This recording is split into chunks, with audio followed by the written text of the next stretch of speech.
আসসালামু আলাইকুম, সবাই কেমন আছেন? আশা করি সবাই খুব ভালো আছেন। আজকে আমি আপনাদেরকে দেখাবো ইটের গাঁথনি করার ক্ষেত্রে আমাদের যে যে বিষয়গুলো মেনে চলতে হবে, ইটের গাঁথনি করার ক্ষেত্রে আমাদের যে যে বিষয়গুলো চেক করে নিতে হবে সেই সম্পর্কে। চলুন ভিডিওটি শুরু করা যাক। আজকে আমি আপনাদেরকে নিয়ে যাব আমাদের সানারপাড় ড্যামরাতে, সানারপাড়ের পাশে মানে ড্যামরাতে অবস্থিত যে সাইটটি রয়েছে সেই সাইটে আজকে আমাদের ইটের গাঁথনি কাজ চলতেছে। চলুন আজকে আমি আপনাদেরকে ইটের গাঁথনির কাজগুলো ঘুরে দেখাই এবং কোন কোন বিষয়গুলো চেক করতে হবে, কোন কোন বিষয়গুলোর প্রতি অবশ্যই লক্ষ্য রাখতে হবে সেই সম্পর্কে আমি আজকে আপনাদেরকে ধারণা দেব। চলুন ভিডিওটি শুরু করা যাক। এই যে এখানে দেখতে পাচ্ছেন আপনারা আমাদের গাঁথনি কাজ চলতেছে।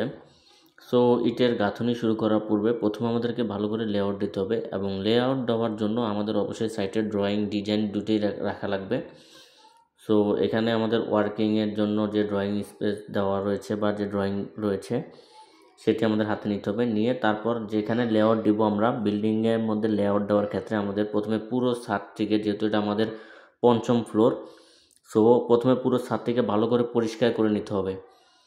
পরিষ্কার করে নেওয়ার পর তারপরে সেখানে যেখানে যেখানে ইটের গাঁথনি হবে সেখানে ভালো করে পানি দিয়ে ভিজিয়ে নিতে হবে এবং চিপিং করে নিতে হবে। চিপিং করার পর তারপর ভালো করে পানি দিয়ে ভিজিয়ে নিতে হবে। পানি দিয়ে ভিজানোর পরে আমাদের ইটের গাঁথনি শুরু করার পূর্বে ইটকে মিনিমাম 12 ঘন্টা ধরে পানি দিয়ে ভিজাতে হবে।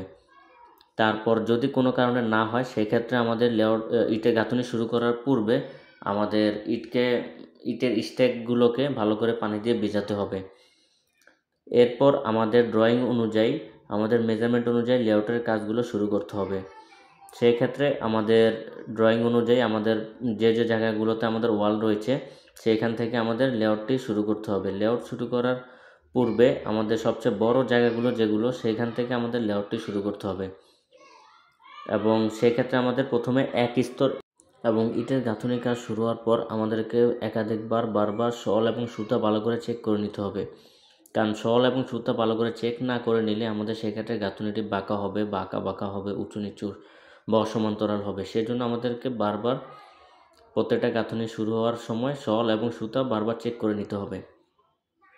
ইটের গাঁথনি করার ক্ষেত্রে 5 ইঞ্চি গাঁথনির ক্ষেত্রে আমাদের একদিনে সর্বোচ্চ 4 ফিট পর্যন্ত করতে হবে এবং 10 ইঞ্চি গাঁথনির ক্ষেত্রে একদিনে সর্বোচ্চ 5 ফিট পর্যন্ত করা যাবে। ইটের গাঁথনি করার ক্ষেত্রে আমরা সাধারণত ফ্রেমিক বন্ডের নিয়ম হিসাবে গাঁথনি করে থাকি। যেমন একটি ইটের ঠিক পরের নিচের যে ইটটি হবে এটা ঠিক একটি ইটের মাঝামাঝি অংশ থেকে পরবর্তী ইটের, সাধারণত আমরা ইটের গাঁথনি যেভাবে করে থাকি সেটি ফ্রেমিক বন্ডের নিয়ম অনুসারে। যেমন এই নিয়ম অনুসারে আমাদের একটি ইটের ঠিক নিচের অংশটি মানে একটি দেওয়াল উঠার পরে ঠিক পরবর্তী যে লাইনটি হবে এই লাইনটি এই ইটের মাঝ বরাবর থেকে শুরু হবে।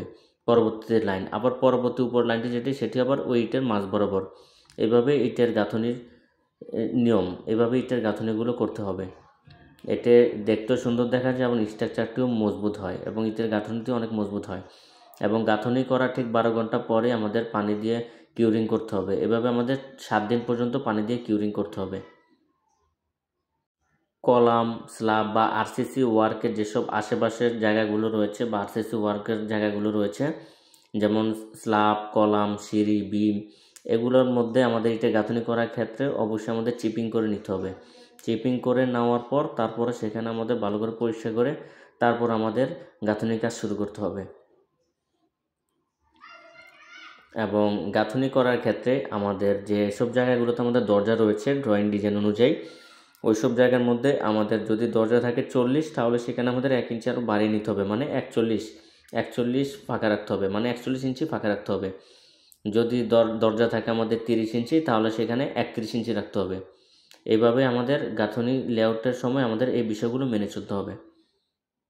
এবং যেসব জায়গার মধ্যে আমাদের ফলস স্ল্যাব রয়েছে সেসব জায়গার মধ্যে আমাদের অবশ্যই ফলস স্ল্যাবের জন্য জায়গা রাখতে হবে, ফলস স্ল্যাবের কাজ করার জন্য। আবার যেসব জায়গায় আমাদের লিন্টেল রয়েছে, ফলস স্ল্যাব রয়েছে, তারপরে টয়লেটের জানালা, অ্যাডজাস্ট ফ্যানের অংশ, এগুলো আমাদের মনে রাখতে হবে এবং ঠিকমতো ওইসব জায়গাগুলোতে আমাদের গ্যাপ রাখতে হবে যাতে পরবর্তীতে আমাদের এসব ভাঙাভাঙি করা না লাগে। আমাদের লেআউট দেওয়ার ক্ষেত্রে আমাদের এই বিষয়গুলো অবশ্যই মেনে রাখতে হবে। এই বিষয়গুলো মেনে রেখে আমাদের লেআউটের কাজ শুরু করতে হবে বা ইটের গাঁথনির কাজ শুরু করতে হবে এবং ইটের গাঁথনির কাজ করতে হবে। এভাবে এই সকল নিয়মগুলো মেনে নিয়ে আমাদের ইটের গাঁথনির কাজগুলো শুরু করতে হবে এবং ইটের গাঁথনির কাজগুলো করতে হবে। তো ধন্যবাদ সবাইকে ভিডিওটি সম্পূর্ণ দেখার জন্য। আপনাদের কোনো প্রশ্ন বা কোনো কিছু জানার থাকলে আমাদের কমেন্টে জানাতে পারেন, আমরা যথাসাধ্য উত্তর দেওয়ার চেষ্টা করব।